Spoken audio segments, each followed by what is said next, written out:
توڑا کیسے جائے، چاند کو سجدہ ہوتا تھا ریسرچ کیسے کی جائے، سورج کو سجدہ ہوتا تھا ریسرچ کیسے کی جائے، ستاروں کو سجدہ ہوتا تھا ریسرچ کیسے کی جائے، سب سے پہلے قرآن اترا، قرآن نے آ کر کہا چاند خدا نہیں ہے، سورج خدا نہیں ہے، درخت خدا نہیں ہے، پتھر خدا نہیں ہے، قرآن نے آ کر ان کے خدائی کا بھاگا چوراہے پر پھوڑ دیا، ان کی خدائی ختم ہو گئی، اب ان کو توڑنا بھی تم نے شروع کیا، پھوڑنا بھی تم نے شروع کیا۔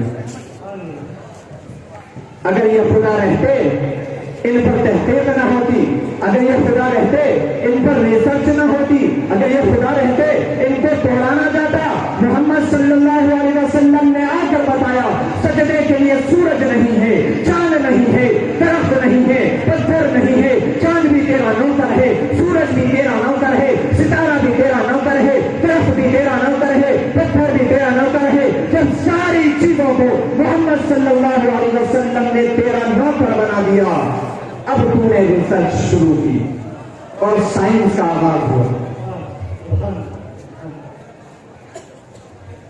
قرآن کہتا ہے الف لام میم ذالک الکتاب لا ریب فیہ، ہاں قرآن کہتا ہے، یہ قرآن ناطق ہے، ناطق کا معنی بولنے والا، قرآن بولتا ہے۔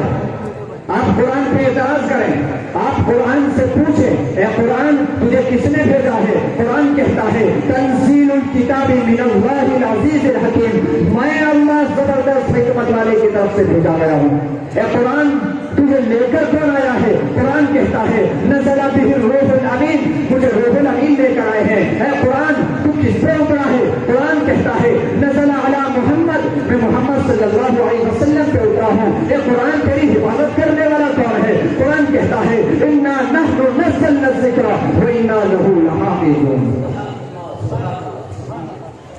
جب مکہ کے مشرکوں نے قرآن پہ اعتراض کیا اور کہا کہ یہ اپنی طرف سے بنائی ہوئی کتاب ہے، قرآن نے چیلنج کر دیا ایاتوا بمثل ھذا القرآن، کہ او مکہ کے مشرکوں اگر یہ اپنی طرف سے بنائی ہوئی کتاب ہے تو اس جیسی کتاب لا کر دکھاؤ۔ جب کوئی نہ لا سکا، کوئی قرآن کے چیلنج کا جواب نہ دے سکا، تو قرآن نے دوسرا چیلنج کر دیا فَأْتُوا بِعَشْرِ سُوَرٍ مِّن مِّثْلِهِ، کہ پورا قرآن نہیں لا سکتے تو سورتیں لا کر دکھا دو۔ جب کوئی نہ لا سکا، پوری دنیا خاموش رہی، تو قرآن نے تیسرا چیلنج کر دیا فَأْتُوا بِسُورَةٍ مِّن مِّثْلِهِ، کہ پورا قرآن نہیں لا سکتے، 10 سورتیں نہیں لا سکتے، ایک ہی سورت لے آؤ۔ اور محمد صلی اللہ علیہ وسلم نے قرآن کی سب سے چھوٹی سورت اِنَّا أَعْطَيْنَاكَ الْكَوْثَرَ لکھ کر خانہ کعبہ کی دیوار پر لٹکا دی، اور کئی مہینے تک یہ سورت خانہ کعبہ کی دیوار پر لٹکتی رہی، لیکن پوری دنیا میں ان کا قرآن کے چیلنج کا جواب نہ دے سکی۔ تو پھر مجھے کہنے دے قرآن جیسی بے مثال کتاب کوئی نہیں۔ اور ایک بات کہتا ہوں، توجہ ہے، اس لفظ پہ غور نہیں کرتے۔ دیکھیے قرآن ہے، اترنے کو تو تورات بھی اتری، زبور بھی اتری، انجیل بھی اتری، 127 صحیفے آسمانوں سے اترے، بڑی کتابیں 4 اتری۔ کیسے اتری؟ قرآن کیسے اترا؟ تورات اترنے لگی تو اللہ تعالیٰ نے موسیٰ علیہ السلام سے کہا موسیٰ طور پہاڑ پر جاؤ، وہاں تورات ملے گی۔ موسیٰ علیہ السلام چل کر تورات لینے گئے۔ زبور کا وقت آیا، اللہ تعالیٰ نے عیسیٰ علیہ السلام سے کہہ دیا عیسیٰ اس عبادت خانے میں بیٹھ جاؤ، یہاں زبور۔ داؤد علیہ السلام سے کہہ دیا اس عبادت خانے میں بیٹھ جاؤ، یہاں زبور ملے گی۔ انجیل کا وقت آیا، عیسیٰ علیہ السلام سے کہہ دیا اپنے عبادت خانے سے باہر نہیں جانا، میں انجیل اتار رہا ہوں۔ تورات اتری، موسیٰ علیہ السلام لینے گئے، زبور اتری، داؤد علیہ السلام لینے گئے، انجیل اتری، عیسیٰ علیہ السلام لینے گئے۔ لیکن دیکھو تو صحیح، ذالک الکتاب جب اتری، یہ کتاب جب اتری تو اس کے دینے کو تو دیکھو، اس کو لینے کے لیے کون گیا؟ اس کو لینے کے لیے محمد صلی اللہ علیہ وسلم نہیں گئے، بلکہ پیغمبر مکے میں تھا، قرآن کو مکے میں بھیج دیا، نبی مدینے میں تھا، قرآن کو مدینے میں بھیج دیا، نبی بدر میں، قرآن بدر میں، نبی احد میں، قرآن احد میں، نبی خندق میں، قرآن خندق میں، نبی تبوک میں، قرآن تبوک میں، نبی حنین میں، قرآن حنین میں، نبی مدینے کی گلیوں میں، قرآن مدینے کی گلیوں میں، نبی مکے کی گلیوں میں، قرآن مکے کی گلیوں میں، نبی مدینے کی پہاڑیوں پر، قرآن مدینے کی پہاڑیوں پر، نبی گھر میں، قرآن گھر میں، حتیٰ کہ نبی آئے سبحان اللہ سبحان اللہ سبحان اللہ. یہ قرآن بے مثال ہے. امام ابو حنیفہ رحمۃ اللہ علیہ سے پوچھا گیا امام صاحب آپ نے قرآن کو کیسا پایا؟ امام ابو حنیفہ فرماتے ہیں میں نے قرآن سے 90,000 مسائل نکالے ہیں. امام احمد بن حنبل سے پوچھا گیا امام صاحب کوئی بات بتاؤ قرآن کے بارے میں کوئی بات بتاؤ. امام صاحب فرماتے ہیں کیا بتاؤں؟ ایک رات میں نے خواب میں اللہ کا دیدار کیا. میں نے اللہ سے پوچھا اے اللہ تجھے سب سے زیادہ کون سی چیز پسند ہے؟ تو اللہ نے فرمایا قرآن. امام احمد بن حنبل فرماتے ہیں میں نے پوچھا اے اللہ سمجھ کر پڑھوں تب تجھے پسند ہے بغیر سمجھے پڑھوں تب تجھے پسند ہے؟ اللہ نے جواب میں فرمایا فہمن او کان بلا فہم. احمد سمجھ کر پڑھ تب بھی مجھے پسند ہے بغیر سمجھے پڑھ تب بھی مجھے پسند ہے. پڑھو تو صحیح میرے بھائیوں قرآن کی طرف آؤ تو صحیح. اس قرآن کو سینے سے لگاؤ. یہ قرآن رہبر و رہنما ہے. یہ منزل کا راستہ دکھائے گا. شاعر کہتا ہے قرآن تیرے پاس ہے منزل کا راستہ. قرآن تیرے پاس ہے منزل کا راستہ. جو کچھ بھی پوچھنا ہے اسی رہنما سے پوچھ. دعا کیجیے اللہ تعالی ہم سب کے دلوں